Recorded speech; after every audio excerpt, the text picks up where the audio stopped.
Dan itu yang lebih dahsyatnya lagi, mereka menegakkan agama, mereka menjaga kampung mereka menjaga nilai-nilai syiar Idul Adha, mereka harus dipenjara dengan babak belur, mereka terluka dengan sangat parah, dilemparin gas air mata di dalamnya, akhirnya ada yang sakit di dalam, yang itu nggak pernah diungkap sama media. Tapi tiba-tiba antum bilang lagi nih, saya siap jadi wakil presidennya Anies Baswedan. Betul. Jadi kita melihat sosok Anies. Sebentar dulu, jangan betul-betul dulu. Pertama, oke lah, saya belum mau membahas Aniesnya, tapi antum dulu ente kan. Siap. Kan ente tiba-tiba mengatakan kalau ente didukung, siapa yang dukung? Ente kan juga harus realistis. Kalau ente Anies novel, malah bukannya meningkatkan elektabilitas Anies, malah menurunkan elektabilitas Anies. Kenapa emang? Dari arus yang sama. Harus apa itu? Perlu dipertegas. Ya, kan saya kan nggak boleh sara kan. Bukan. Iya kan? Gitu. Oh iya, saya sepakat. Iya kan? Iya. Itu Anies saja sudah dipersoalkan tuh. Kata si A ya, bukan kata si F lah ya kan. Itu Indonesia rusak nih gara-gara ada pendatang-pendatang gitu kan, kira-kira gitu kan. Betul. Coba ente diskualifikasi dari 4 ini. Yang bakal tidak akan dipilih Puan, Oh, Ganjar. Ganjar udah pasti kita singkirkan. Oh, jadi Puan udah pasti singkirin. Ganjar juga udah pasti. Nah, kalau Prabowo sama Anies tergantung. Sama Anies ya. Tergantung. Mudah-mudahan bisa duet berdua. Oke. Saya pilih dua-duanya. Jadi kalau misalnya dua itu gabung, siapa yang jadi presiden, siapa yang jadi wakil? Kalau gabung itu ya sepertinya senior dulu lah. Oh, senior dulu. Yang memang sudah berkecimpung saat ini dengan catatan. Berarti gagal dong ente jadi wakil. Kenapa? Kalau mereka bergabung. Kalau memang kan nggak ada pilihan seperti itu. Kalau dipilih lagi saat ini, siapa yang mau Anda pilih jadi presiden untuk bisa menemani Anies dan saya? Oke. Berarti ente sudah mengeksklud Prabowo dong. Iya, kan? Kalau Prabowo sama Anies sekarang ini dan ente harus pilih salah satu sebagai calon presiden, ente pilih siapa? Saya ada nggak di dalamnya? Hah? Saya ada nggak di dalam? Saya tanya. Ya saya tanya Kalau aja. Prabowo dipilih, saya nggak ada sih, saya nggak pilih. Kalau saya pilih Anies, saya ada bisa di dalamnya, saya sih pilih Anies. Maksudnya di dalamnya sebagai tim sukses. Sebagai wakil presiden. Oke. Antum dendam nggak sama Ahok? Saya nggak pernah dendam. Oke. Karena agama menuntun kita untuk tidak boleh dendam kepada siapa. Sebel nggak sama Ahok? Kalau kita melihat tuntunan, antum sebenarnya sebel nggak sama Ahok? saya itu membenci Ahok karena Allah. Dengan Ade Armando, perasaan Membenci antum? karena Allah. Dengan Denny Siregar? Sama, semuanya itu membencikan Allah. Kenapa? Kalau mereka Eko sudah Kuntadi berbuat, juga? sama semuanya. Kalau Refli Harun benci juga nggak?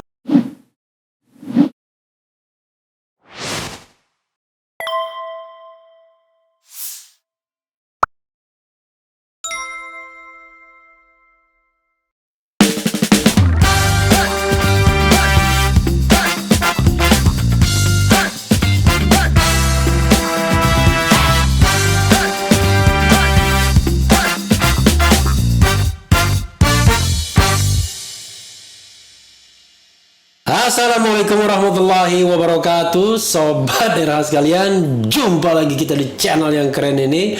Keren cadas ya. Biasanya saya begini, keren cadas. Karena di depan saya ini ada orang yang kalau bikin pernyataan tuh bikin panas dingin. Banyak yang panas, banyak yang dingin gitu. Beliau adalah Novel Bamukmin ya. Assalamualaikum warahmatullahi wabarakatuh. Waalaikumsalam warahmatullahi wabarakatuh. Jadi saya panggil apa aja boleh ya? Apa aja. Pokoknya saya panggil ente boleh. Antum boleh. Dinda boleh, ya kan? Apa kabar antum? Baik, alhamdulillah. Ya Allah, saya terima kasih bisa sampai di sini, bisa silaturahmi, bisa komunikasi dengan senior saya, idola saya, Bang Refli Harun, yang juga merupakan saksi-saksi ahli yang memang ketika kita bersinggungan dengan rezim-rezim ini, beliau mau untuk terjun, berjuang, membela kebenaran untuk demi bangsa dan negara. Jadi saya juga panggil Bung juga ya, karena kalau Bung itu saya sering mengatakan kalau Bung itu berarti masih punya kesempatan untuk menjadi calon presiden. Insyaallah hari ini rame luar biasa. Makanya ini calon wakil presiden. Makanya 212. Makanya Ane mau tanya ini ya. Tapi sebelum Ane tanya, coba ya. Ane sebutkan dulu beberapa hal yang ente itu kadang-kadang bikin pernyataan, waduh, lihat gila-gilaan ya. Coba lihat. Sekjen PA 212 Novel Bamukmin klaim didukung 130 juta rakyat. cocok dampingi Anies nyapres, luar biasa ya. Nanti tapi antum boleh bilang wah itu nggak benar tuh. PA 212 tegaskan ogah dukung PDIP. Novel Bamukmin siap jadi wakil presiden. Insya Allah. Kayak Caimin dulunya ya. Caimin kan cuma siap jadi wakil presiden. Iya, betul. 1 Muharram diundur. Wasekjen PA 212 sebut Menak bikin gaduh dan obok-obok besar Islam. Wah, luar biasa ya. Novel Bamukmin sebut rezim kesetanan. Pancasila dan agama kedok komunisme gaya baru. Nah, ini khas benar ya Novel. PA 212 curiga PPKM darurat ada permainan Cina. Novel .2 menyengsarakan masyarakat. Luar biasa. Novel PA 212 ingin Jokowi senasib dengan HRS.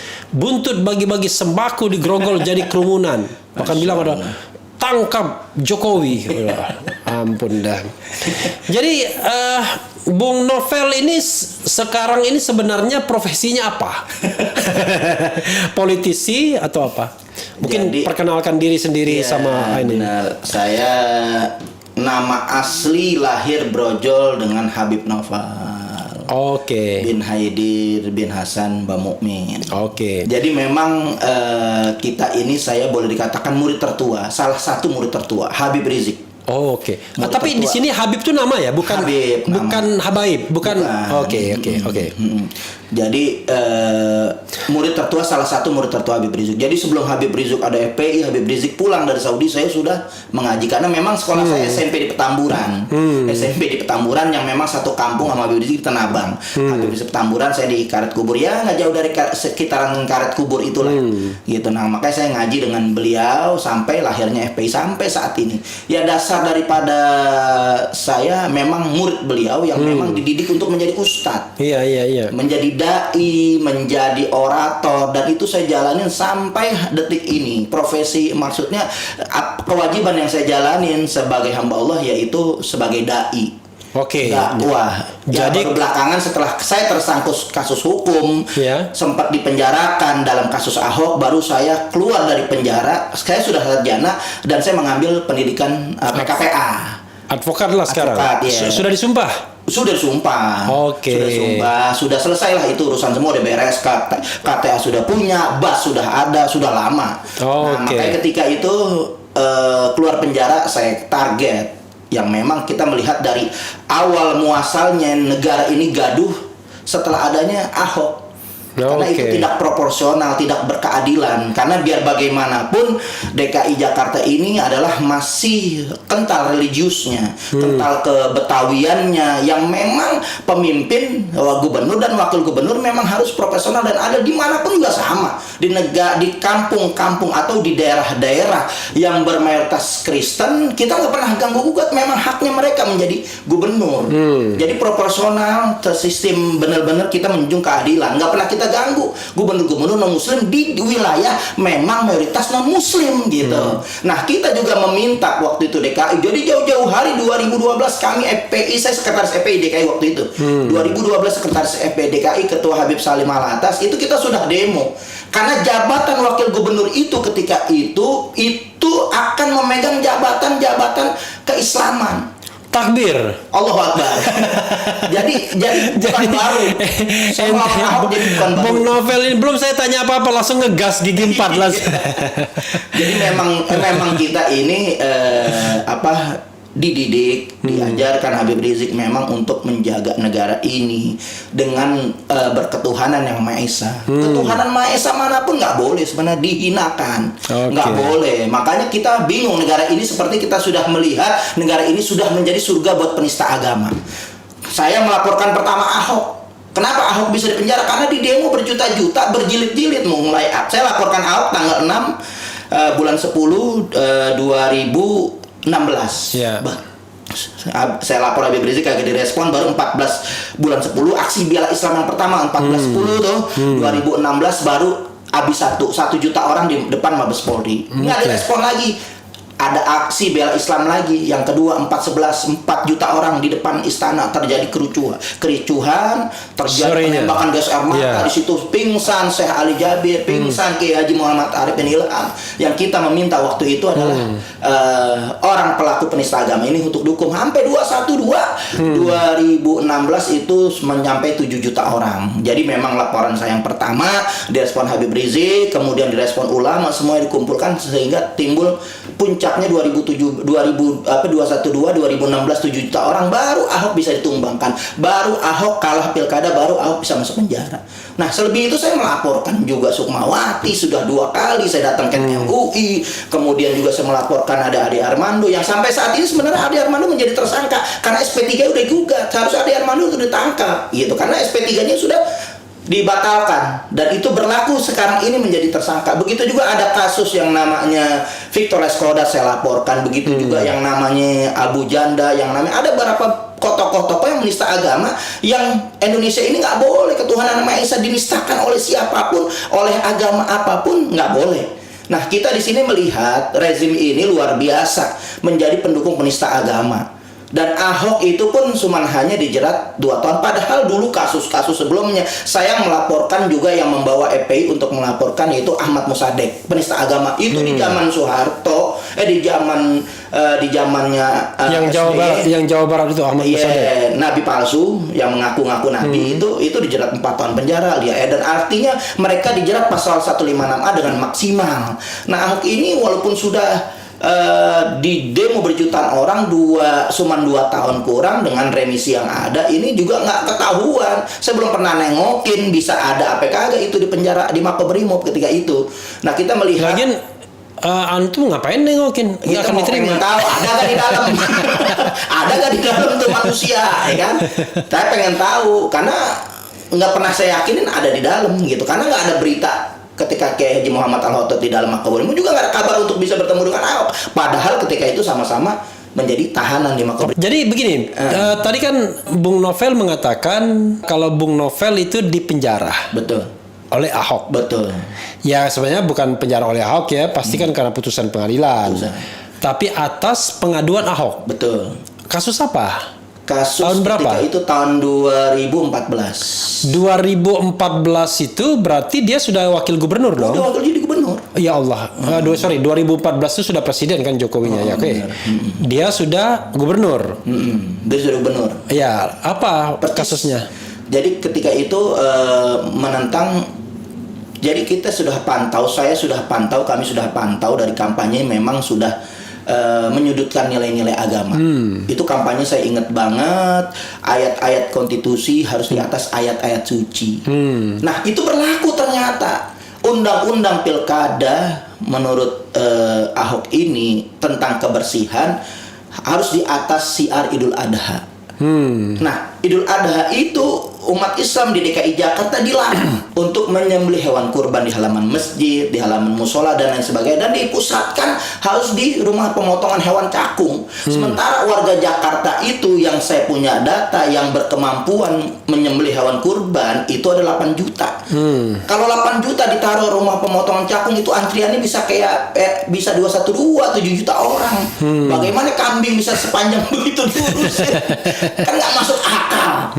Ya kan? Akhirnya kita melakukan protes aksi damai yang memang sudah 2 kali. Yang kedua kali itu kondisinya memang harus saya selaku sekretaris PDKI Jakarta yang memang mengurusi izin seperti itu. Oke. Dibikin untuk kita izin di balai kota, tapi dikondisiin dengan oknum-oknum aparat, digeser, digiring untuk di depan DPRD, dan terjadilah bentrokan yang memang dipancing oleh oknum aparat itu yang melemparkan sambitan batu mengenai daripada laskar, terpancing terjadi kerucuhan. Begitu terjadi kerucuhan, 16 orang laskar masuk penjara. Saya menyusul 2 hari, 5 hari berikutnya baru masuk penjara. Gitu. Dan itu yang lebih dahsyatnya lagi, mereka menegakkan agama, mereka menjaga kampung mereka menjaga nilai-nilai syiar Idul Adha, mereka harus dipenjara dengan babak belur. Mereka terluka dengan sangat parah. dilemparin gas air mata di dalamnya, akhirnya ada yang sakit di dalam, yang itu nggak pernah diungkap sama media.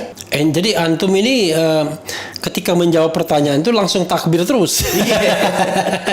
Padahal kita ingin tahu kronologisnya, masalahnya apa, kasusnya apa.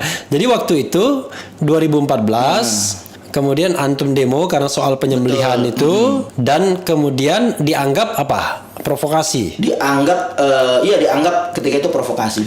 Padahal provokasi sebenarnya pasal 160. Pasal 160 KUHP. Kenanya berapa tahun? Kenanya tuntutan waktu itu ada langsung di 8 bulan kalau nggak salah. Vonis 6 bulan, 7 bulan 10 hari. Oke, 7 bulan 10 hari. 7 bulan 10 hari itu potong masa tahanan? Enggak ada potongan. Sehari sedetik pun nggak ada. Bahkan kita tapi sudah melebihi. Karena kita tahanan titipan. Oke. Tahanan titipan di Polda Metro Jaya. Berapa hari? 7 bulan 10 hari. Enggak, titipannya. Itu 7 bulan 10 hari full di situ. Nggak pakai dipindahin kemana-mana. Karena kalau pakai dipindahin pasti kita dapat remisi. Oke, maksudnya maksud saya gini. Waktu sebelum vonis, antum nggak ditahan? Ditahan. Jadi begitu kejadian mereka ditangkap, saya disuruh menyerahkan diri, saya menyerahkan diri. Begitu dari situ di penjara, ya udah 7 bulan 10 hari percis di dalam penjara full. Iya, artinya kan waktu vonis itu potong masa tahanan dong. Udah potong tahanan karena vonis kita melihat sidang waktu itu sudah ada, saya terbengkalai 4 bulan. Yang P21 itu 2 bulan, kemudian perpanjang penahanan lagi 20 hari lagi, 40 hari lagi, jadi 4 bulan. Begitu penjalanan sidang 6 bulan setengah, 2 bulan setengah, 6 bulan setengah kan. Tinggal begitu divonis tinggal ngejalanin sisa tahanan. Iya, itulah namanya bukan full namanya. Itu potong masa tahanan. Oke, karena potong masa tahanan jadi, tapi kalau dihitung semuanya 7 bulan. 7 bulan 10 hari. Oke, dan antum nggak melakukan banding atau kasasi yang? Enggak. Langsung terima. Karena tinggal beberapa hari aja, tinggal beberapa hari pulang. JPU tidak banding dan tidak banding juga. Karena waktu itu kita meminta sebenarnya Ahok dihadirkan, Ahok nggak dihadirkan. Kenapa nggak banding? Padahal Habib Rizik itu ngotot sekali banding. Karena waktu itu kita melihat ya udahlah, udah 6 bulan, ada 6 bulan 7 bulan. Bukan, maksudnya JPU-nya. JPU-nya kan sama Habib Rizik kan tegal banget tuh, Po. Jadi pengacara kita waktu itu, ya itu termasuk Bang Ajis pengacara saya. Ajis Januar itu pengacara saya. Pak Tuan Kota. Itu termasuk Bang Munarman, ini pengacara saya, termasuk Abdurrahman Marsis. Jadi almarhum, itu pengacara 2014, 2015 keluar. 2015, Mei 2015 keluar. Berarti waktu gonjang-ganjing 2014 September, sorry. Pilpres masih ada ya? Masih ada. Iya, tapi kok kesannya kenapa Anda seperti dendam sekali sama Ahok? Banyak yang melihat, memandang seperti itu. Padahal ini bukan dendam. Cinta dan benci itu karena Allah. Jadi nggak boleh kita dendam dosa besar. Nggak boleh kita berdendam. Akan tetapi kalau memang suatu kewajiban itu sudah menyerang agama dengan nilai-nilai agama, dan juga itu ada di konstitusi, di undang-undang pasal 156 ada. Artinya kita menjunjung nilai agama konstitusi, harus kita jalanin. Harus kita juga proses orang-orang yang memang seperti Ahok ini arogansinya yang luar biasa, dan ternyata arogansi ini sudah menyerang agama, bukannya baru, dari 2008 udah serang agama. Al-Maidah sudah dibawa-bawa, karena ketika saya di sidang itu kayak sudah kumpulkan dalam catatan kami itu ada 8 kali Ahok menyerang agama. Gitu. Tapi kan dia kan sudah dihukum 2 tahun. Dan banyak pengikut Ahok menganggap dia itu korban, kan begitu? Kalau saya dengar Fajrul Rahman kan pernah diskusi sama saya, kan korban dia. Nah, pertanyaannya adalah, apakah Anda merasa sudah cukup? Kalau saya melihat nggak membuat efek jerah, karena masih melontarkan kata-kata yang tidak menjadikan kita ini untuk bersatu. Ya lah, tapi kan itu kan kebebasan dia. Betul. Nanti Anda juga bilang suka memecah belah juga. Anda kalau bikin pernyataan kan gila-gilaan tuh. Pernyataan kita kan kita melihat Jokowi tangkap. Nilai-nilai. Lalu Amin Rais kemarin itu yang soal Amin Rais itu dipelintir. Kalau Amin Rais dipelintir. Dipelintir. Saya cuma wawancara satu media, nggak taunya sudah dipelintir sedemikian rupa. Bukan, ente nggak mengatakan Amin Rais PKI enggak? Enggak pernah sama sekali. Itu nggak pernah saya. Itu dipelintir. Dipelintir. Padahal bukan ditujukan kepada Amin Rais, kepada orang-orang yang memang kita melihat ini membunuh secara biadab, secara brutal, itu kan tindakan-tindakan PKI kejam seperti itu gitu. Itu diarahkan seperti itu. Tapi kalau masalah untuk statement Amin Rais, ya memang saya sampaikan juga saat ini tidak mewakili. Tidak mewakili kami, tidak mewakili, boleh dikatakan tidak mewakili daripada PA212. Padahal mohon maaf, Amin Rais ini masih ada ketika itu di struktur jabatan di PA212. Tapi dengan pernyataan itu, saat ini saya jelaskan Amin Rais sudah dinonaktifkan untuk tidak lagi di PA212. Sebagai apa dia di PA212? Dewan Penasehat. Oh, Dewan Penasehat. Ketua PA212 kan Selamat Ma'arif. Selamat Ma'arif. Oke. Anda kalau ngomong itu sebenarnya lebih punya tendensi mewakili apa? PA212 atau suara pribadi atau organisasi akta atau apa? Organisasi PA212. Oke, jadi kalau misalnya Novel Mukmin mengeluarkan statement, lebih cenderung atas nama dominan atas PA212. PA212. Ngomong-ngomong di PA212, PA itu persaudaraan alumni 212 ya, yang mereka yang melakukan demo 212. Nah, selain itu kan antum di mana lagi selain di PA212? Ada di Ketua Bidang Dakwah di GPMI Pusat, DPP GPMI, Gerakan Persaudaraan Muslimin Indonesia. Gerakan Persaudaraan Muslimin Indonesia itu organisasi yang lain lagi ya? Organisasi yang lain lagi. Itu dulu besutan almarhum ketua umumnya belum lama kena COVID. Ya. Beliau menjadi insya Allah syahid akhirat. Amin. Kena COVID, wafat. Kiai Haji Asli Ridwan digantikan sekarang oleh Bang Sarip Hidayatullah. Oke. Sebelumnya Bang Gogon. Oke. Sebelumnya itu Gogon siapa? Gogon pelawak itu bukan? Bukan. Ahmad Sumargono. Soalnya di dalam dunia Bang Gogon. Iya, dalam dunia lawak ada Gogon juga, Gogon Sri Mulat itu yang almarhum. Jadi memang searah dengan perjuangan apa yang ada saat ini. Begitu juga di Akta saya jadi wakil ketua. Akta itu advokat cinta tanah air. Ketuanya Habibur Rahman. Ketuanya Kris Ibnu, Bang Habibur Rahman itu ketua pembina. Oke, karena dia sudah DPR. Ketua DPR. Begitu juga di TPUA, ketua Bang Egy Sujana saya wakil ketua. TPUA itu tim pembela ulama dan aktivis. Oke, yang mengajukan gugatan ke PN 212 yang gugat Jokowi. Bukan, kok PN 212, PN Jakarta. PN Jakarta. Jadi kalau ingat P, udah ingat 212. Oke, PN Jakarta Pusat. PN Jakarta Pusat. Menggugat Jokowi. Itu diktumnya apa? Kalau kita melihat gugatan itu ditujukan untuk apa ya? Untuk secara konstitusi. Oke. Secara konstitusi kita melihat berdasarkan seharusnya TAP MPR nomor 6 tahun 2001 seharusnya memang presiden yang sudah tidak dipercaya oleh rakyat seharusnya mengundurkan diri. Wajib mengundurkan diri. Lalu minta sama majelis hakim di situ agar mengeluarkan keputusan. Mengeluarkan keputusan untuk putusan ya. Putusan. Oke. Untuk memerintahkan untuk Jokowi ini turun jabatan sebagai presiden. Jadi langsung putusan pengadilan negeri. Maunya seperti itu. Nanti hasilnya kan kita nggak tahu. Tapi tadi beberapa kali sidang Jokowi nggak pernah hadir. Ya nggak akan hadir sampai kapanpun. Ya banyaklah kasus-kasus yang saya pun kasus saya terhadap Ahok juga di pengadilan nggak pernah hadir. Karena sibuk kali jadi gubernur. Kan sama Gus Nur juga nggak pernah hadir juga yang ini ya. Oh iya, Gus Yakut nggak hadir. Kiai Haji Said Agil Sirot nggak hadir. Sebenarnya menguntungkan terdakwa dengan ketidakhadirannya karena dia nggak bersaksi, nggak bisa memberatkan terdakwa. Tapi tiba-tiba antum bilang lagi nih, saya siap atau nggak ngerti ya siap atau ditunjuk atau apa jadi wakil presidennya Anies Baswedan. Betul. Jadi kita melihat sosok Anies. Sebentar dulu, jangan betul-betul dulu. Betul. Pertama, lah, saya belum mau membahas Aniesnya, tapi antum dulu ente kan. Siap. Kan ente tiba-tiba mengatakan kalau ente didukung. Siapa yang dukung? PA212 dukung ente. Insya Allah nanti keputusan final mendukung itu nanti ada di Ijtima Ulama. Ijtima Ulama 2024 ketika memang harus diputuskan menjelang Pilpres. Istimewa ulamanya 2023 dong. Iya, 2023. Kan Ya, pokoknya sekitar, pendaftaran kan.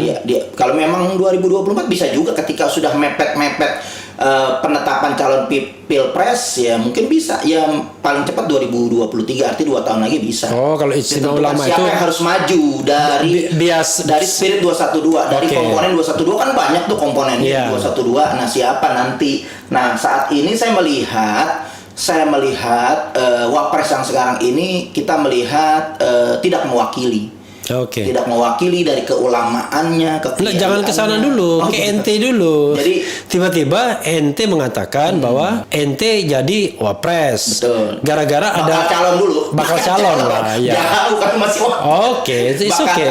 Bakal calon. Bakal aja belum tentu jadi bakal. Iya. Capres aja belum tentu cawapres. Ente nggak bisa bilang bakal calon sekarang, karena kan bakal calon itu orang yang sudah daftar. Udah daftar. Kalau sudah Bukan, daftar, kalau bakal itu sebelum daftar. Bakal. no.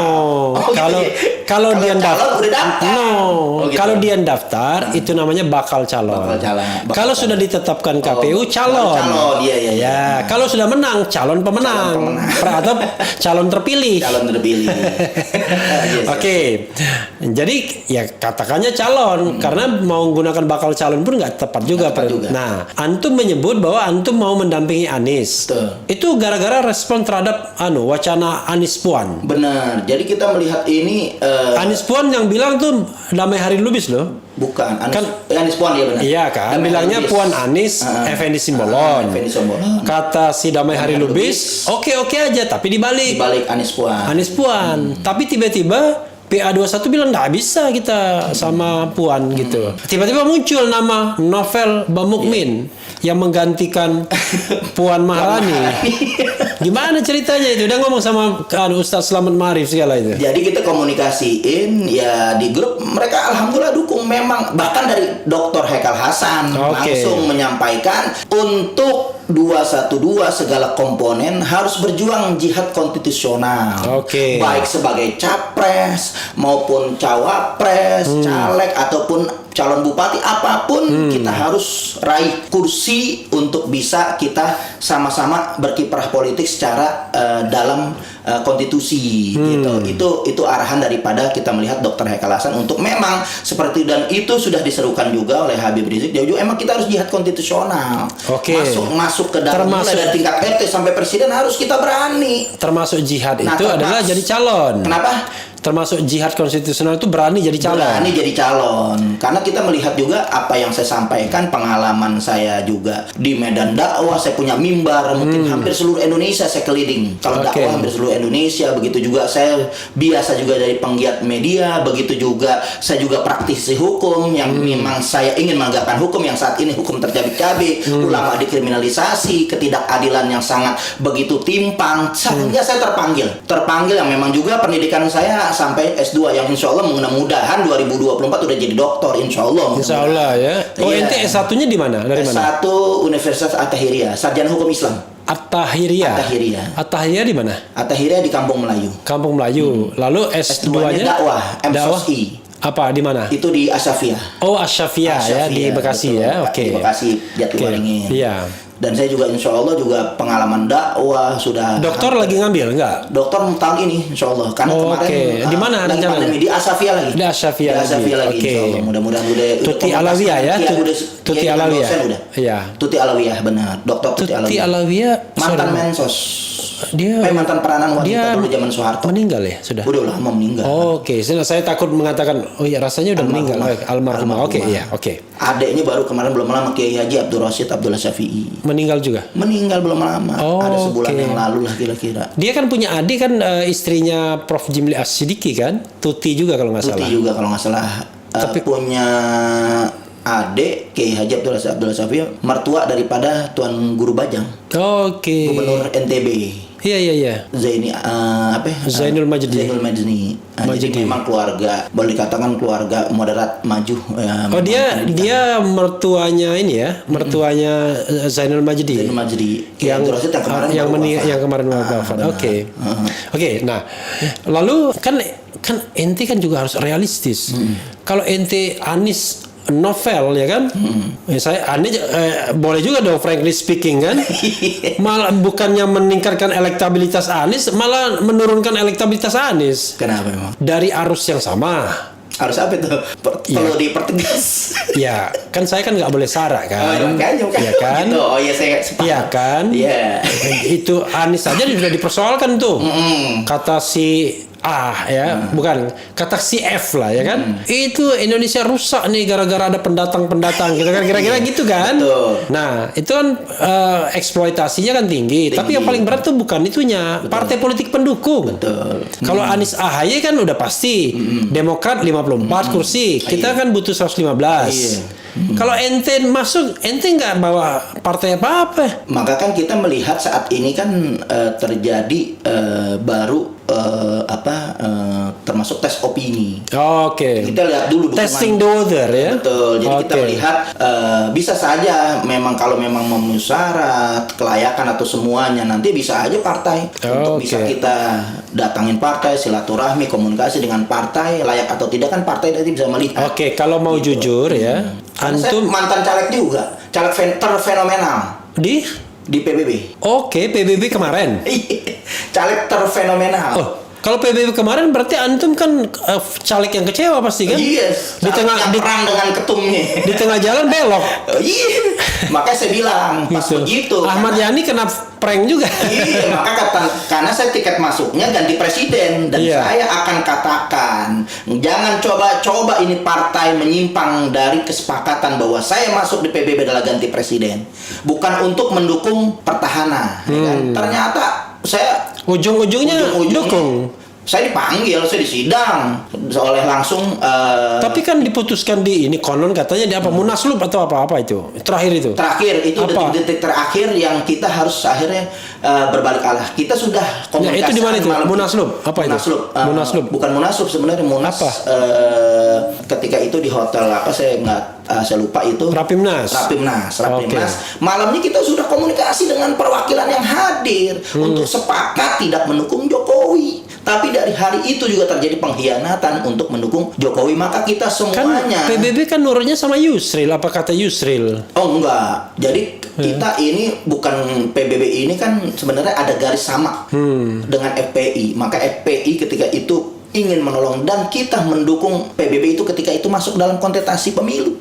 Karena udah terseok-seok kita turun, Ketum turun, kayak Sobri turun, kemudian kayak Selamat Marif turun untuk mendukung PBB untuk masuk dan kita akan mendorong agar partai ini bisa bersaing dengan partai-partai yang lain karena sangat rendah, sangat kecil untuk orang memilih daripada kan PBB masuk itu kan karena kalau nggak salah putusan Bawaslu. Betul Bawaslu kan, tapi kan kita melihat dan tiap masuk dia putusan Bawaslu dulu. Betul, tapi kan nggak bisa dihilangkan juga dukungan ternyata memang punya pendukung dari ormas-ormas yang besar dari 212 lo dukung 212 jutaan orang bisa. Tapi bukannya PBB dari dulu nggak pernah bisa moncer. Sejak PBB sejak pertama wakil rakyatnya termasuk Ali Mukhtar Ngabalin itu dari PBB. Ya itu kan karena nggak ada threshold dulu kan. Ketika itu. Jadi nggak ada tidak ada parliamentary threshold tahun 99. Tapi begitu threshold diterapkan nggak pernah lolos. Kalau memang seperti itu kan ada juga yang kita melihat partai yang lebih gede boleh dikatakan yang tiap hari nongol di TV, Perindo aja gak masuk, PSI juga gak masuk, jangan salahkan PBB juga kalau nggak masuk. Tapi kan dia baru satu kali ikut. Betul. Kalau ini kan sudah sejak tahun 99 ikut. 99 ikut, ya, 2004 ikut. Kita akan memberikan suara agar masuk. Presiden threshold itu yang 4% agar masuk. Ujungnya bengkok tapi. Makanya kita sepertinya gerbong FPI semuanya untuk menolong salah satu partai Islam yang kecil karena PKS sudah kuat tegar berdiri, partai-partai yang lain sudah punya kaki tegar berdiri, maka kita akan mendorong satu partai yang kecil ini untuk sama-sama kita dorong agar bisa masuk. Dan waktu itu Habib HRS dukung PBB juga mengarahkan sebagian besar untuk ke PBB. Waktu kita rombongan waktu ujungnya masuk. Dukung Jokowi langsung hari itu juga langsung kita mengundurkan diri dari PBB dan saya sudah termasuk Habib ngomong jangan dukung PBB lagi. Betul, jangan pernah dukung PBB. Bahkan saya menyatakan, makanya saya bilang caleg terfenomenal, saya sebar kemana-mana, haram mencoblos nama saya. Haram karena satu suara yang memilih saya dipakai suara itu untuk mendukung Jokowi, untuk mendukung kelompok-kelompok penista agama. Oke. Artinya juga untuk mendukung kriminalisasi Habib Rizik. Bahaya suara saya dipakai untuk mengkriminalisasi guru saya sendiri. Makanya saya bilang haram nyoblos nama saya. Jadi Kan suatu dosa waktu itu nyoblos kan nama belum ada kasus Habib Riziknya. saya. Udah Habib Rizik udah di Saudi bagaimana? Iya, enggak maksudnya Iya, kasus Rizik yang sudah menjadi target yang rentetan dituduh dengan berbagai macam pasal, berbagai macam kasus, berbagai macam perkara. Oke. Itu sudah diarahkan kepada Habib Rizik. Maka Oke. saya bilang sangat berbahaya suara saya dipakai untuk dimasukin ke dalam kelompok-kelompok pendukung penista agama ketika itu. takbir. Allah Akbar. Ente semangat banget. Iya, makanya saya bilang saya pengalaman di kancah politik, ditawarkan beberapa partai di Perindo, saya ditawarkan Wah, berkali-kali. Perindo tawarin ente juga. Saya penawarkan Perindo. Keren sekali ente bisa ditawarin Perindo. Iya. Kalau ente beberapa orang tokoh ketua Kalau ente Perindo mas DKI saya kalau ditawarkan. ente masuk Perindo bisa jadi komisaris BUMN tuh. Karena Arya Karena saya Sinulinga punya dari Smith Perindo. garis perjuangan yang jelas, ya saya tolak lah, nggak bisa masuk di situ. Bahkan partai yang memang bergerak berjuang walaupun bukan partai Islam juga, karena kita membantu untuk partai yang kecil ini masuk, saya tolak juga dari partai Gerindra. Karena saya ada di akta itu salah satu naungan bernaung di orang-orang di Gerindra. Nah, saya tanya lagi sekarang. Oke ya. Kan ente kan akta. Advokat cinta tanah air. Dulu akta itu identik betul dengan perjuangan Prabowo dan Gerindra. Pokoknya anti Ahok, anti Jokowi dan lain sebagainya. Tapi ujung-ujungnya gabung juga Gerindra. Jadi Habibur Rahman kalau ditanya agak mikir-mikir juga dia kalau kritik-kritik kan.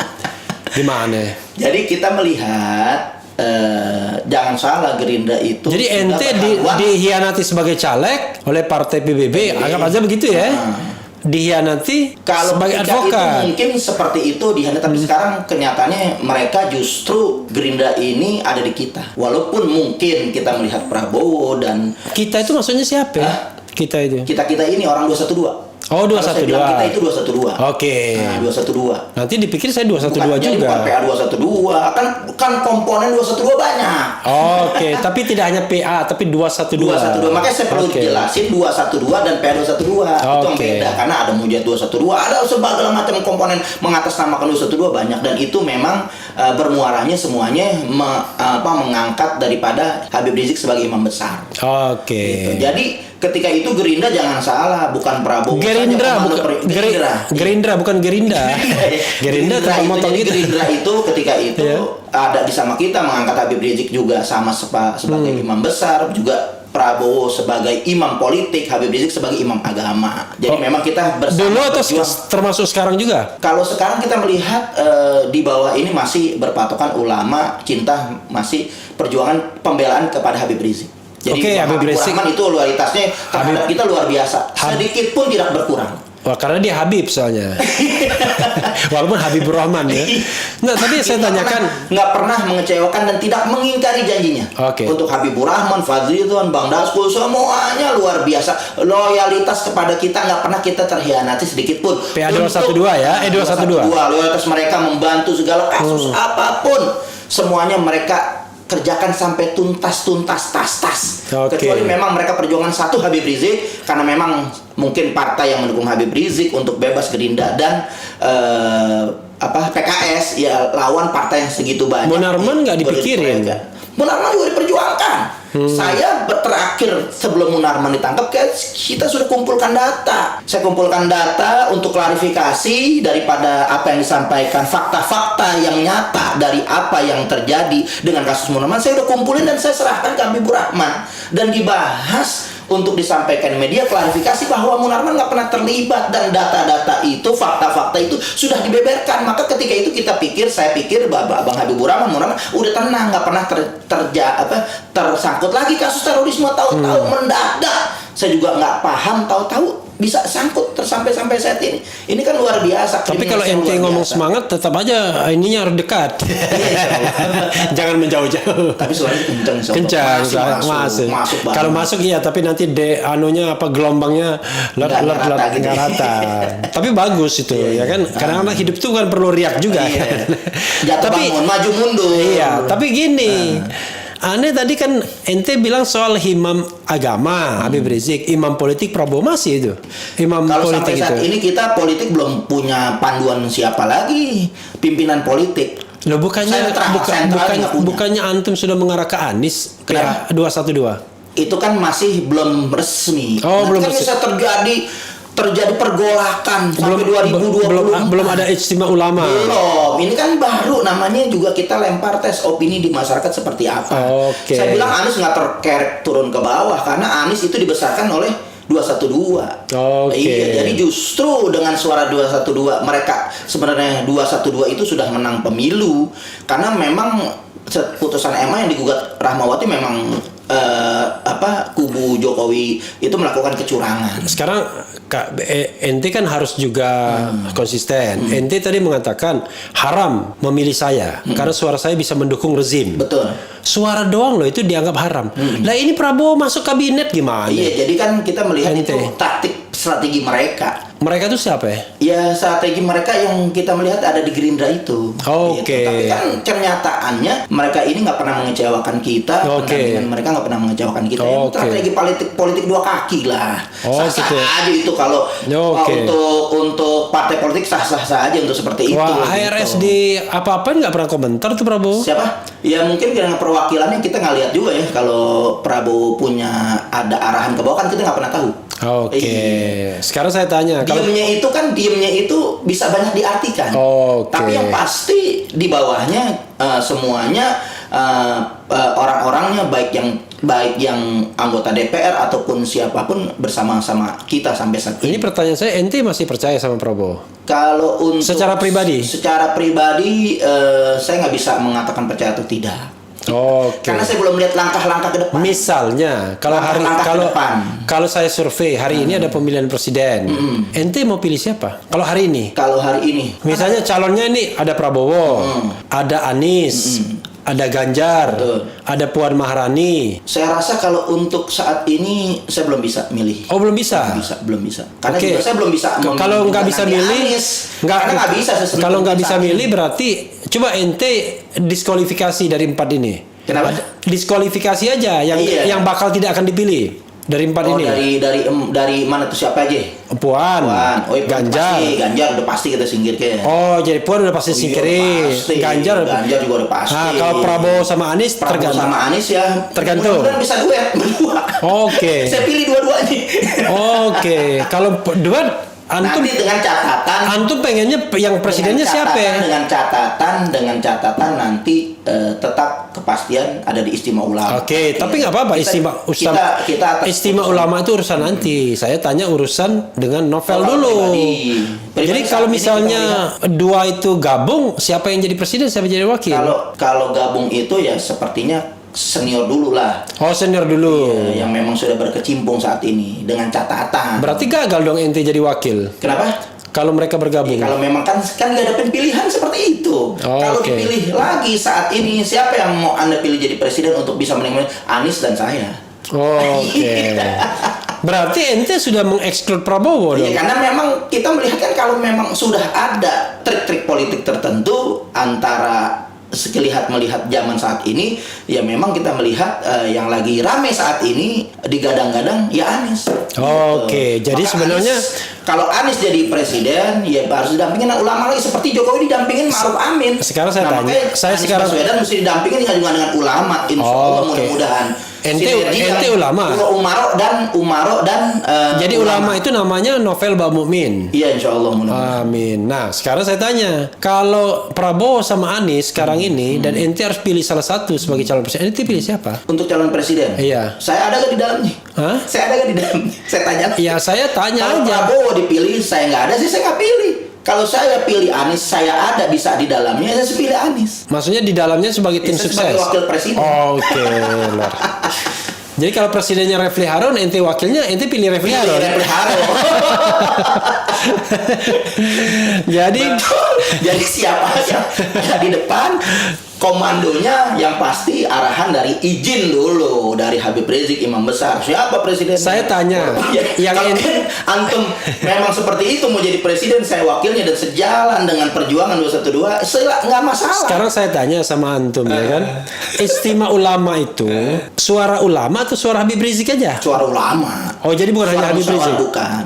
Jadi kalau misalnya, Habib Rizik itu luar biasa ya, bijaksana, segala putusan itu berdasarkan musyawarah. oke, jadi bukan hanya Habib Rizik hanya menentukan, Habib Rizik hanya memberikan pendapat, arahan, tapi dengan pendapatan. pendapat itu mereka sudah takzim kepada ulama, menjadi patokan dasar, Oke. menjadi patokan besar untuk mengambil keputusan dengan pendapatnya Habib Rizik. Oh, Walaupun Habib kira- Rizik belum tentu paksa harus begini, nggak pernah. oh itu kasih clue aja dia. Iya, tapi Oke. dengan begitu ulama, kemudian kiai, para tokoh juga udah mengerti Oke. arahnya kemana. Itu antum kan sekarang ini kan kalau ngomong tuh kayak nggak ada rem ya kan?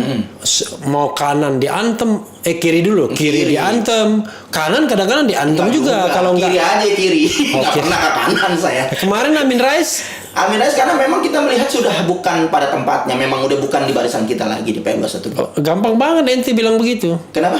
Karena Gampang memang karena memang udah keputusan musyawarah untuk Amin Rais ini udah tidak bergabung di PR212. Tapi kan TP3 itu kan banyak membantu dalam Betul, tapi pengungkapan menjadi kasus blunder. ini. Kita mau yang tuntas, bukan menjadi blunder saat ini gitu. Kok blundernya di mana Amin Rais? Ya karena dibilang pernyataannya bahwa TNI dan Polri nggak terlibat secara Kelembagaan.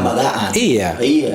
Pengertiannya panglima tertinggi yang nggak Iya, nggak makanya terlibat. itu kan Belum tentu maksudnya. Iya, namanya kan itu kan boleh dikatakan menurut kita tersangkut karena Oke. secara institusi itu, karena gerakan itu bukan satu orang dua orang, ada Oke. perintah, kita minta dulu itu ada sprint, pasti ada surat perintah, itu yang harus kita telusurin, surat perintah itu kan ada kemana berdasarkan pasti institusi karena Oke. surat perintah itu. Oke, Gitu. ya. Sekarang saya tanya lagi soal tiba-tiba ada kerumunan grogol, kan muncul lagi Novel Bahmumin, tangkap Jokowi ya kan? Iya. Gara-gara ente bilang begitu, saya bikin juga nih di Refli Harun Channel kan? Iya. Wah. Seharusnya lebih berat Jadi hukuman Jokowi. jadi daripada PA212 serukan tangkap Jokowi. Yang nonton sudah 190 kilo, 190 ribu. Yang dikutip ya Novel Bahmumin. Ente kalau ngomong-ngomong begitu dipikirkan atau cuma sekedar untuk ya dipikir dengan matang. dipikir dengan matang. Setiap perkataan tindakan kita insya Allah dipikir dengan matang, dengan pandangan kita sebagai hamba Allah yang punya pengertian tentang Al-Quran, dengan hadis, dengan konstitusi yang ada. Sekarang Bukan asal pertanyaannya, goblek, kalau kata orang Betawi bukan asal goblek kita ngomong. ya pertanyaannya kenapa ditangkap? Dia presiden kan? Betul. Jadi kita melihat seharusnya LBP-nya tangkap itu Jokowi.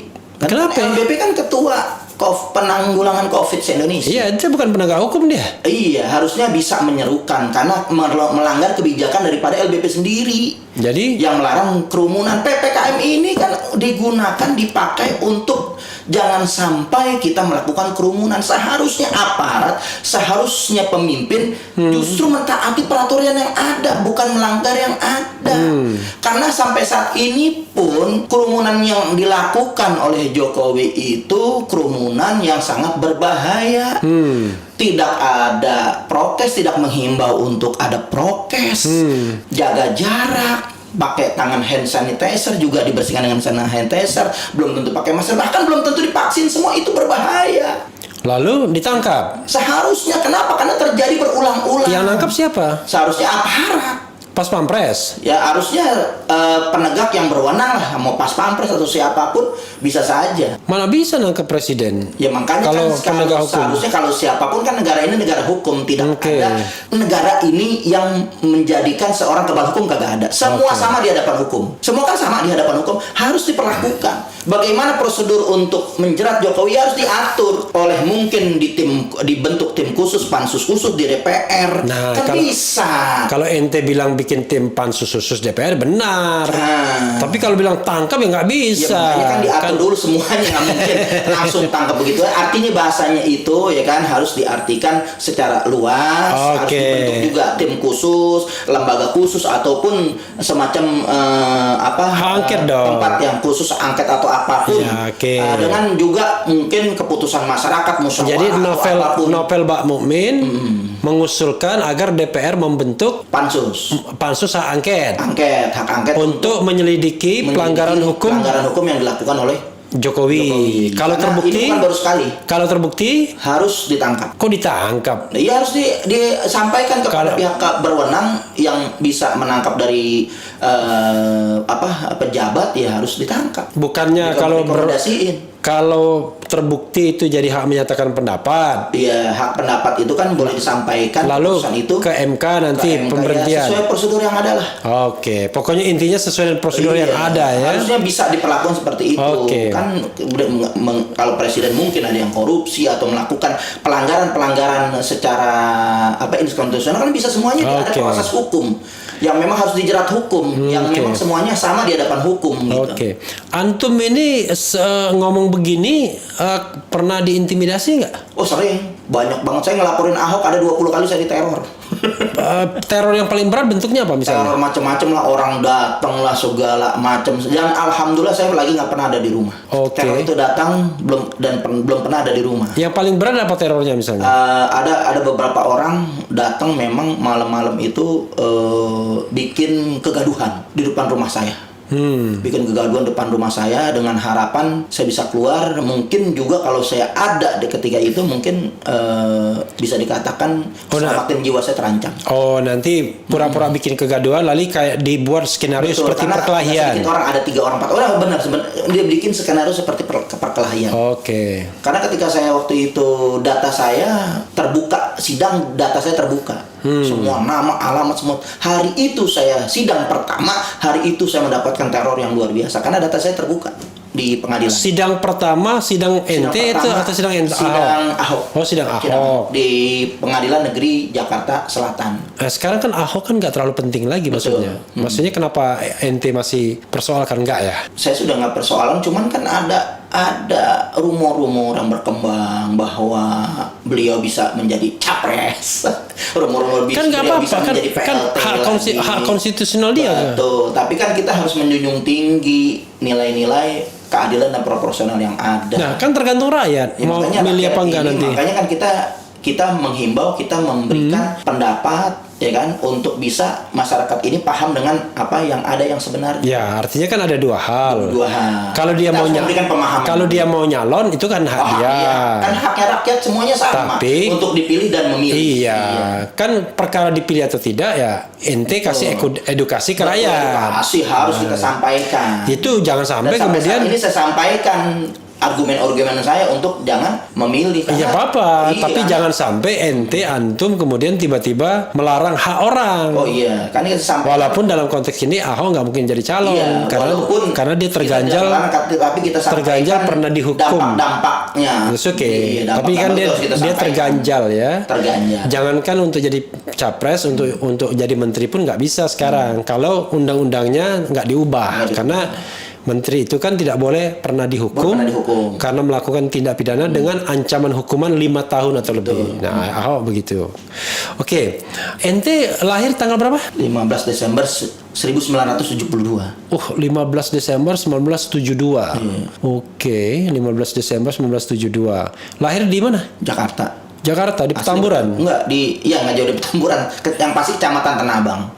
Kan Petamburan Kecamatan. Pantes ente bener-bener anak Jakarta. Anak Jakarta, Betawi, Tulen. Karena nenek saya bapak saya udah lahir temurun di DKI. Oke, jadi antum kalau nenek moyang dari Yaman? Kalau nenek moyang mungkin berapa keturunan ke atas saya keempat mungkin dari Yaman. Dari Yaman ya, tapi kakek orang tua lahir di sini. Orang tua kakek udah lahir di sini. Kakek lahir di sini. Dan nenek asli Betawi. Kakeknya orang tua kakek juga lahir di sini. Baru mungkin generasi ke sana. Kesananya baru. Oke. Tapi kalau dari ibu, dari bapak maupun ibu, dua-dua saya punya nenek Betawi asli. Oke. Betawi asli karena memang. Oh, jadi nggak ada campur-campurannya ya? Nggak ada.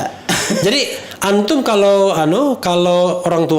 orang tua itu udah campuran berarti ya? Orang tua campuran. Kalau yang dari bapak udah campuran. Dari bapak, dari ibu? Dari ibu juga campuran. Apalagi ke ente lebih campuran lagi ya? Iya, campuran. Apalagi saya punya istri pribumi. Oke.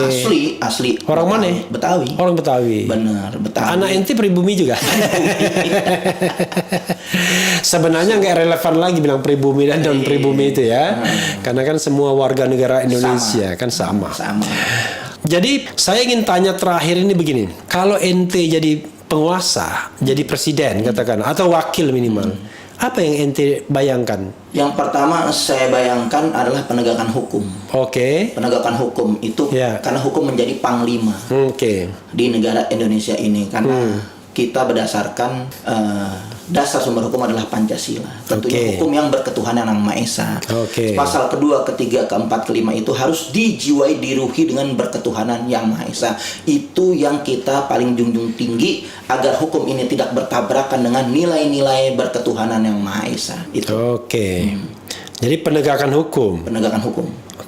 Konkretnya apa? Konkretnya kita melihat untuk kasih konkret dong. Saya gini itu. Konkretnya apa? Jadi kita melihat saat ini kasus-kasus banyak banget, udah banyak. Yang sangat tidak berkeadilan.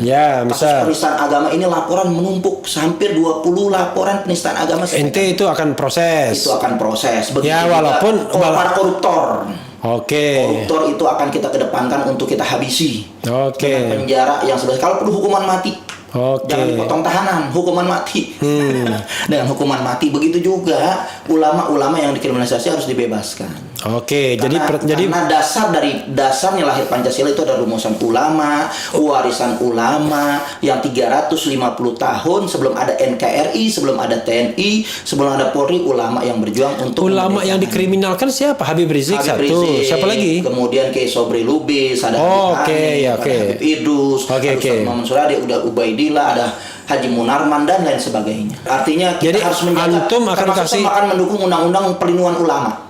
Itu harus ditegakkan, undang-undang perlindungan ulama, karena ulama ini rentan untuk dikriminalisasi saat ini. Khusus kita melihat dari rezim ini. Sekarang kan wapres kita ulama. Nah, maka itu. Kenapa saya terpanggil karena apa yang kita harapkan satu pun tidak ada yang mewakili aspirasi umat Islam. Justru fatwanya saya melihat adalah untuk kepentingan kelompok. Fatwanya berdasarkan pesanan-pesanan kepentingan daripada rezim, bukan berdasarkan statement-statement ini berdasarkan mewakili daripada umat Islam yang saat ini sudah merintih. Harusnya ulama membela ulama. Kan kalau seharusnya bisa tidak terjadi kegaduhan seperti Menak menggeser daripada hari libur, begitu juga statement-statement membela daripada aliran. Seharusnya kan itu sebagai ulama yang memang wakil presiden seharusnya bisa, karena jabatan wakil presiden itu kan di atas daripada menteri. Seharusnya bisa mengarahkan menterinya untuk tidak membuat gaduh terus gitu. Ya kan? Karena kita melihat sebelum track recordnya juga gaduh, dibilang Ahok sebagai Sunan Kalijodo. Ini kan luar biasa. Sunan itu diberikan kepada waliullah, kepada orang-orang yang soleh, kepada orang-orang terpilih, bukan sembarangan. Ini kita melihat kegaduhan-kegaduhan ini terus diciptakan. Yang kita ini dihadap-hadapan, artinya rezim ini sudah banyak kita lihat mengadu domba ulama. Tapi kan kalau pendukung Jokowi menganggap ente yang bikin kegaduhan. Terus menerus. Justru harusnya mereka paham apa yang itu disebut kegaduhan. Kegaduhan itu adalah yang menyimpang dari apa nilai-nilai yang ada. Jadi kegaduhan itu bukan statement keras ya. Iya, kegaduhan itu negara ini berdasarkan Pancasila. Kita sepakat ketuhanan yang Maha Esa ini tidak boleh menistakan. Siapa yang menistakan? Kelompok mereka, berarti mereka yang melakukan kegaduhan. Nah, berarti mereka melakukan, kita justru membela agar Pancasila ini berdiri tegak, nilai-nilai ketuhanan Maha Esa sampai terjaga sampai saat ini. Itu. Jadi kalau kita melihat kegaduhan, balik lagi ke secara konstitusi, balik lagi secara ketuhanan yang Maha Esa, secara juga nilai-nilai agama yang ada gitu. Jadi kegaduhan itu maksudnya adalah mereka yang bersikap bertindak melanggar nilai-nilai daripada norma-norma hukum dan nilai-nilai agama. Gitu. Norma hukum dan agama. Betul. Ya. Kalau kritis ya nggak gaduh ya. Kalau kritis nggak gaduh. Tapi paling sebel orang. Ya itu pernah hak mereka mau sebel ataupun tidak sebel, hak mereka. Yang pasti saya menyampaikan ulul haq walau kana muron. Sampaikanlah yang benar walaupun kagak enak gitu. Oh, oke. Sampein aja, kewajiban kita nyampein.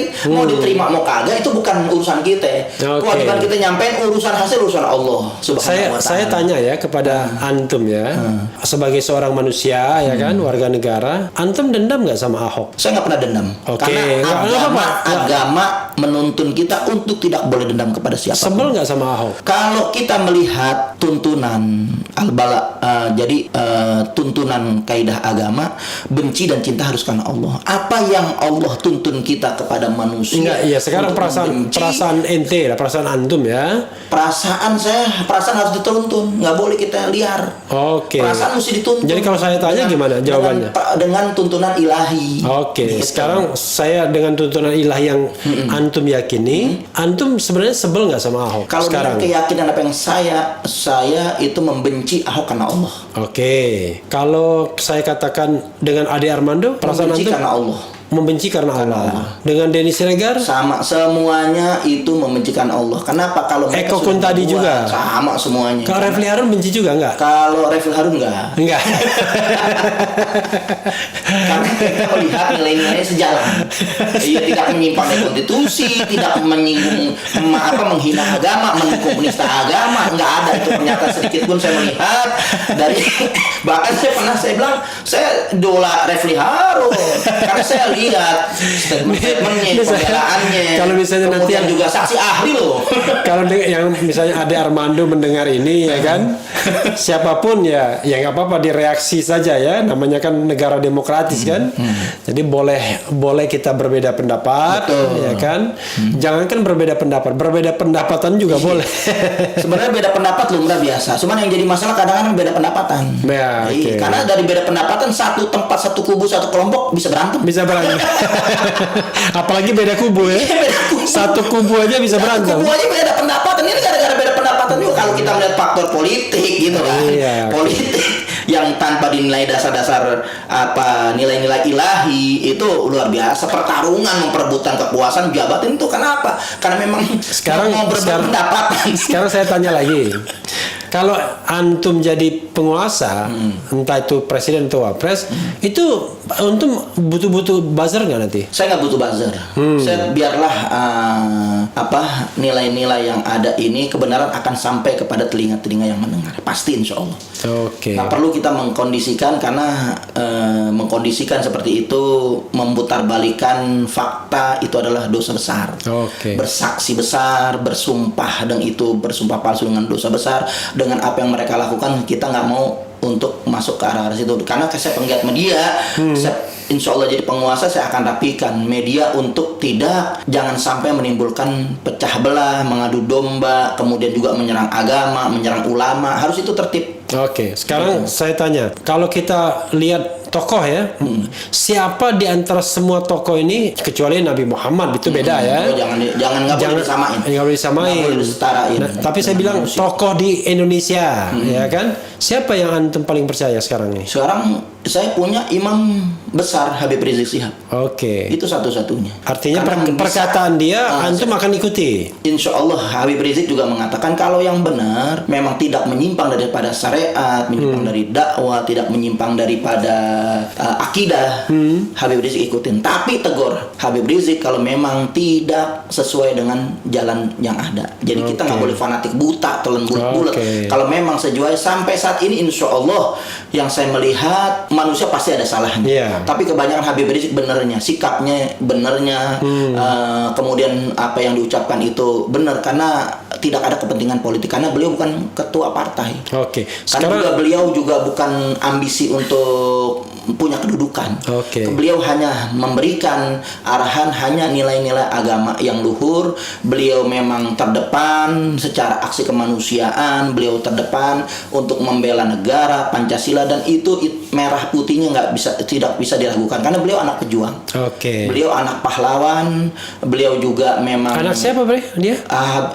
anak pahlawan yang memang bapaknya Habib Rizik ini punya orang tua ditembak Belanda. Oke. Ditembak Belanda. Oh, ayahnya Habib Habib Rizik. Hussein. Habib Hussein Iya, itu punya orang tua Enggak, Habib Hussein itu pahlawan. Oh, Habib Hussein, Zaman ya. kemerdekaan memang udah berkecimpung sebagai pejuang. bapaknya langsung ya? Bapak langsung Habib Rizik, Bapak Oke. Habib Rizik namanya Habib Hussein sih. Oke, Habib Hussein Itu pejuang. Jadi kita udah akuin Habib Rizik darah pejuang dan mau luar biasa dari keturunan dari keturunan neneknya itu ada keturunan Betawi, Pitung bahkan. Boleh dikatakan Pitung, ya? iya, boleh dikatakan pahlawan Betawi Pitung yang memang punya daya gempur itu luar biasa. Pejuang Betawi. Kalau Babe Ridwan Sadi bilang Pitung itu tukang begal aja katanya. Ya itu kan menurut satu pandangan ya. Tapi Iya. kalau kita melihat ini orang Betawi ini, Pitung ini adalah tokoh yang pasti. Itu tokoh fiktif atau tokoh ada benar? Ada ya? Karena keturunan masih ada begini, keturunan langsung ya, keturunan dari langsung darah dari Yang bilang Pitung Bapak. yang sering disebut Bang Pitung itu,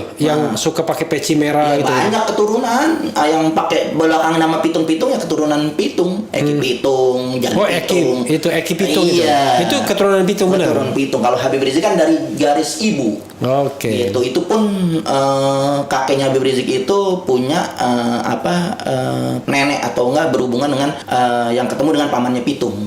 Gitu. Oke. Ya ada nyambung lah kalau dipikir-pikir ada nyambung lah seperti itu.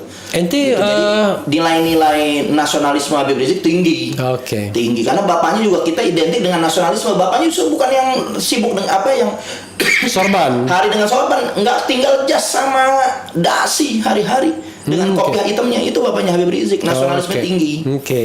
Maka Habib Rizik ini kita melihat jiwa nasionalisme tinggi, ilmu agama juga mumpuni yang memang Allah berikan keberanian, kecerdasan, semuanya kita melihat ada di Habib Rizik. Oke, tapi ente nggak dorong dia jadi presiden? Habib Rizik udah lebih dari presiden. Kalau Habib Rizik jadi presiden turun. Oke. Karena imam besar itu Habib Rizik imam besar. Bukan lagi saya pribadi bukan lagi imam besar umat Islam Indonesia, tapi imam besar umat Islam di dunia. Yakin sekali ente? Saya yakin sekali. Oke. Karena jadi ente karena umat Islam ente nggak dorong dia jadi presiden, apalagi wakil presiden cuma. Enggak. Oke. Jadi beliau biarlah menjadi imam besar, menjadi pendidik kita, menjadi guru bangsa kita, Iya. menjadi guru besar kita. Karena umat Islam yang paling terbesar di dunia adalah Indonesia. Dan Indonesia mempunyai imam besar umat Islam di Indonesia, artinya menjadi imam besar Walaupun umat India Islam di dunia. mengatakan mungkin jangan-jangan besar mereka, cuman nggak kehitung aja di India itu. Jangan-jangan besar umat Betul. Islam di India, Karena jangan-jangan. juga memecahkan rekor yang terdahsyat. Belum ada sejarahnya. Saya pelajari sejak manusia diciptakan, sejak dunia diciptakan, saya belum pernah ada manusia selain Habib Rizik yang bisa mengumpulkan sampai 13 juta orang 2018. Oke. Penjemputan manusia paling terbesar di bandara saya belum pernah dapatkan dengan Habib Rizik. 2018 itu 212 terakhir ya. 212 terakhir sebelum Pilpres. Oke. Jadi 2016 212 itu 7 juta orang. 2017 karena memang sudah selesai pilkada turun 3 juta orang. 2018 karena memang ada perhelatan akbar mau Pilpres itu 13 juta orang. Begitu 2019 terakhir sebelum ada corona itu hanya hampir 2 jutaan. 2 juta. 2 juta. Jadi Jadi puncaknya di 2018. 2018. Ente yakin tuh 13 juta gimana Itu cara ngitungnya? berdasarkan data yang ada Google itu Earth itu menghitung semua berdasarkan Square meter gitu. square meter karena satu Monas itu menurut pengelola Monas itu full 800.000 orang. Tinggal kita pindahin aja sampai di mana itu skalanya. barangnya. Kita tinggal pindahin aja 800 nih 800.000 ini penuh di sini tinggal pindahin aja. Menghitung kasar juga kita bisa kalkulasinya dan itu data bukan sembarangan gitu. Dan kadang dibantah oleh data-data internasional bahwa terjadi fenomena yang paling terbesar di dunia ada di Indonesia. Walaupun pers nasional nggak memberitakan. Bantu pun nggak pernah memberitakan, tapi Oke. semuanya nggak pernah terbantahkan dengan data mereka bahwa sekian mereka nggak bisa. Tetap kita sampai saat ini 13 juta orang itu data yang real. Antum anak berapa orang? Ada 4. 4. 4 yang tertua? Tertua sudah 25 tahun. Oh, 25 tahun. Iya, kan saya nikah baru umur 22 tahun udah nikah saya. Oke. Sambil kuliah, sambil udah nikah. Tapi berhenti mulu. Dulu dari saya istri yang berapa? Yang lain? Istri satu. Oh, yang sama. Sama semuanya. Oh, jadi 4 itu satu istri. Satu. Oke. 4 itu satu istri. Oke. saya nanya serius. Siapa tahu ente kan ada 2 atau 3 mungkin kan nggak apa-apa kan? Iya. Gitu. Oh, jadi dari usia berapa berarti nikahnya? 22. Sorry, dari tahun berapa? 95. 95 ya? Iya, 95. Oh, duluan antum nikahnya pada saya. 95 nikah, kemudian langsung dapat anak. 296 Dapat anak. dapat anak kosong sebulan, baru Juni kan saya September. Iya. Ketemu Juni. Perbedaan waktu 10 bulan 11 bulan di antara September sampai Juni. Oke, istri orang mana? Orang Betawi Asli tadi? Betawi. Asli Betawi Nggak ya? jauh dari rumah saya juga, masih sama-sama orang karet. Oh, Sama-sama oke. orang karet. Oke. Karet kubur Tanah Abang sih. Jadi 25 tahun, nomor 2? Nomor 2 20 tahun. Pasti 20 tahun, nomor 3? 21. Nomor 3 baru masih semua pondok, semua di pondok pesantren 1 2 3 di pondok, yang sekarang masih di pondok. Oh, belum nikah? Belum, Ya. semua belum nikah. 25 tuh perempuan cowok? Semua anak saya laki semua. Ya ampun. Yang kemudian yang nomor 2 saya Jagoan namain semua? Habib Rizik. Hah? Karena yang nomor 2 saya namain Muhammad Rizik. Oh, nomor 2. Karena memang tanggal dan bulannya sama seperti Habib Rizik. Dan saya Tanggal berapa Habib Rizik? 24 Agustus. Oh, dia 24 Agustus. Iya. Jadi namanya Muhammad Rizik. Muhammad Rizik. Oke. Karena saya pas mau melahirkan itu saya Tapi nggak malah pakai ketemu Syihab Habib dong. Rizik. Hah? Nggak Muhammad. pakai, beda Bang. Beda, Bang Mumin. Muhammad Rizik Bang Mumin. Iya, karena saya ini, makanya saya bilang Habib Rizik ini menginspirasi lebih daripada setengah kehidupan saya ikut Habib Rizik. Oke. Jadi apapun tindak tanduk saya memang terinspirasi semuanya dari Habib Rizik. Sampai saya jadi sampai jadi dai yang saya nggak duga untuk bisa menjadi ustadz, karena memang sentuhan Habib Rizik saya jadi ustadz. Oh, Gitu. Karena saya pendidikan saya SD, SMP, STM Budut loh saya. STM 1 Budi Utomo. Oh, Bud. Bud itu Bud itu. Budi Utomo. Tapi berarti ente nggak punya pendidikan formal agama dong? Nggak punya, makanya saya pendidikan agama dari Habib Rizik, baru kuliah dakwah D3 nggak lulus. Tapi sebelum dakwah saya pendidikan teknik, karena kan saya STM. Kuliah di Politeknik. Oke. D3 nggak lulus juga. Nggak lulus juga. Masuk dakwah lagi nggak lulus lagi. Maksudnya terbengkalai karena kan sudah nikah. Iya. Saya semuanya itu karena 22 tahun Iya. udah nikah, berarti kan Harus pendidikan saya di saat saya udah nikah semua. Harus cari uang berarti. Cari duit, benar lagi. Iya. Cari duit.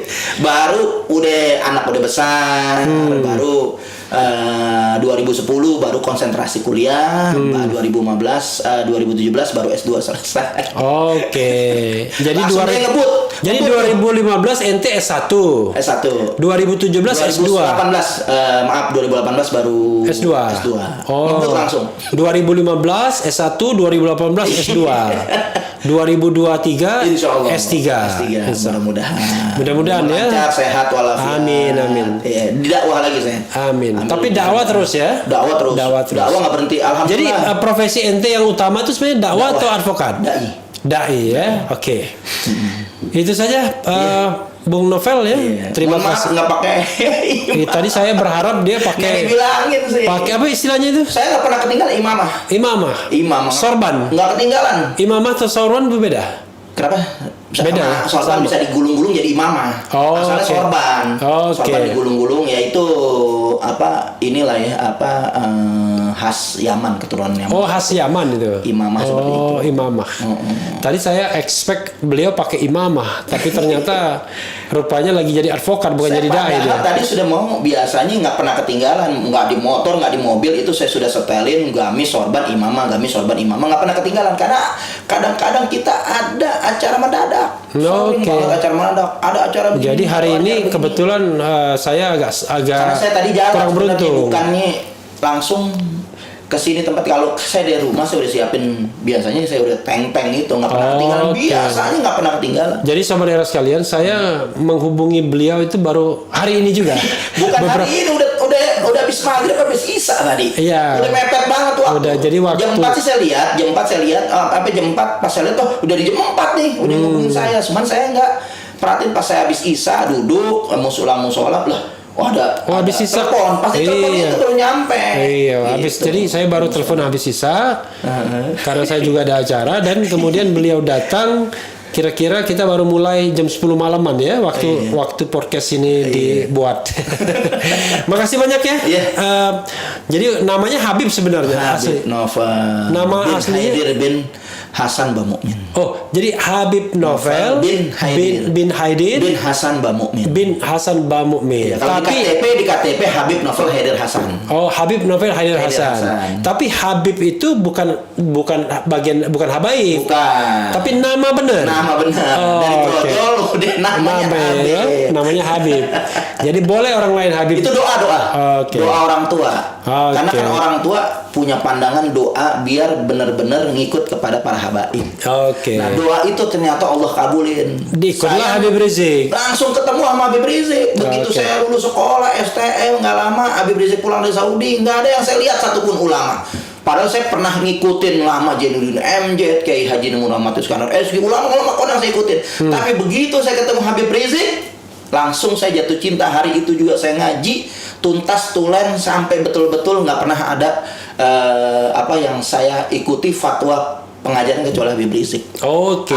Jadi ente belajar betul dari Habib Rizik ya. Habib Rizik. Okay. Khususnya belajar ilmu fikih, syariat mengenai syariat itu, mengenai hukum Islam itu saya belajar betul dengan beliau yang memang dulu punya waktu banyak, konsisten untuk ngajar agama yang memang beliau siapkan waktu. Karena di mana belajarnya? Di Petamburan? Di Petamburan, di rumah Habib Rizik. Di rumah Habib Rizik saya ngaji, pokoknya di mana jadwal Habib Rizik saya ikutin. Di masjid saya ikutin, dia dakwah, dia tabligh saya ikutin. Pokoknya saya ikutin terus. Gitu sampai saya tertuntun karena Habib Rizik nggak ngajar bahasa Arab, ya saya cari guru yang bahasa Arab di pesantren.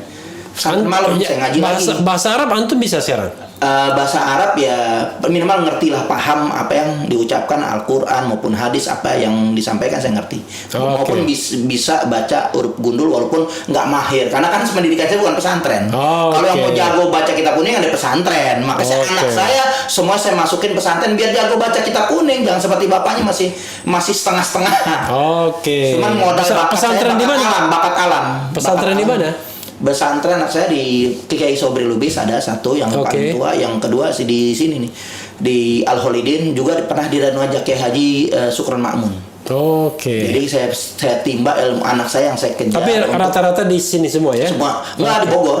Oh, di Bogor ya? Bogor rata-rata Kiai Sobri di Bogor, Kiai Haji Sukron Makmun juga Darul Rahman di Bogor. Baru yang ketiga ini di Al Holidin di daerah sekitaran Blok M itu. Kalau masjid dekat wali kota kan ada masjid biru yang gede itu. Itu di situ anak saya nomor 3. Itu yang. Nah, kalau anak saya pendidikan semua saya udah mulai ulang dasarnya, mulai dari TK Islam, madrasah ibtidaiyah, madrasah tsanawiyah, madrasah aliyah, Islam semuanya. Biar betul-betul bisa melanjutkan perjuangan saya, melanjutkan perjuangan Habib Rizik yang betul-betul insya Allah kalau kita didik agama menjadi apapun, menjadi polisi yang beriman, menjadi TNI yang beriman, menjadi apapun insya Allah yang beriman, bertakwa, karena punya modal dasar pendidikan agama itu penting. Tapi dia ilmu dunia juga ya? Ada ya? Pasti mereka di pesantren diajarin ilmu dunia, bahasa Inggris. Makanya anak saya didik yang memang bisa pesantren modern, bahasa Arab dan bahasa Inggris. Dan anak saya yang pertama bahasa Arab dan bahasa Inggris luar biasa. Jago ya? Jago. Bukan anak Parto aja yang bisa bahasa Inggris ya. Tapi anak novel juga. Karena saya nggak pernah, saya nggak tahu seperti ini menjadi ustadz. Saya nggak pernah menjadi. Gara Habib Rizik saya jadi ustadz. Berkah melihat mukanya Habib Rizik, saya nggak pernah jadi. Cita-cita saya belajar ngaji doang, nggak pernah cita jadi ustadz. Tambah karena ngeliat Habib Rizik sering dakwah, tahu-tahu ya saya terpanggil untuk bisa dakwah. Ternyata punya bakat alam, ada ilmu laduninya. Kalau dikatakan apa ya, ilmu yang mendadak begitu tuh, yang bisa langsung spontan aja. Yang saya nggak pernah belajar, tetap bisa. Banyak yang belajar dakwah nggak jadi dakwah juga, banyak yang pesantren nggak dakwah juga. Karena memang saya bakatnya langsung terekam karakter Habib Rizik dakwahnya, saya spontan apa yang saya pikirin keluar, gaya saya semuanya ceramah seperti Habib Rizik. Jadi sebelum ada yang lain, saya dididik langsung sama Habib Rizik, dididik untuk bisa naik mimbar. Itu saya ingat di pendidikan pesantren Ramadan. Habib Rizik buka di rumahnya selama sebulan. Nah, saya di situ dididik untuk bisa ceramah, untuk bisa berdakwah, untuk bisa menyampaikan dakwahnya itu di atas panggung. Dan Habib Rizik ketika itu respon besar kepada saya. Karena dari sekian muridnya, alhamdulillah waktu itu saya satu-satu yang tahu-tahu Habib Rizik bisa mengikuti gaya Habib Rizik. Jadi jauh-jauh hari sebelum ada FPI. Ente nunjuk-nunjuk itu gaya Habib Rizik. Jadi sebelum ada FPI saya udah dakwah untuk berjuang meneruskan perjuangan Habib Rizik. Alhamdulillah beliau dikasih mantu Habib Hanif Alatas yang luar biasa dengan keilmuannya, dengan pendidikannya, ya kan, dengan masih energik yang masih muda. Alhamdulillah ada penerusnya. Gitu. Habib Novel, karena ente Habib juga kan. Ada last statement apa? Jadi insya Allah mudah-mudahan kita punya sikap bahwa kita ini menjunjung ayat-ayat suci dan siap taat ayat-ayat konstitusi selama ayat-ayat konstitusi itu tidak berseberangan dengan ayat-ayat suci. Selama pemimpin kita, penegak kita menegakkan ayat-ayat konstitusi, tidak bersinggungan, tidak menyimpang konstitusi, maka kita tidak maka kita akan tunduk dan patuh kepada pemimpin kita yang menegakkan ayat-ayat konstitusi. Gitu.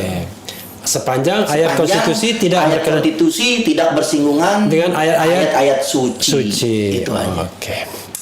Ya, sahabat era sekalian ya. Itu tadi dengan Novel Bak Mukmin. Enak wawancara sama beliau.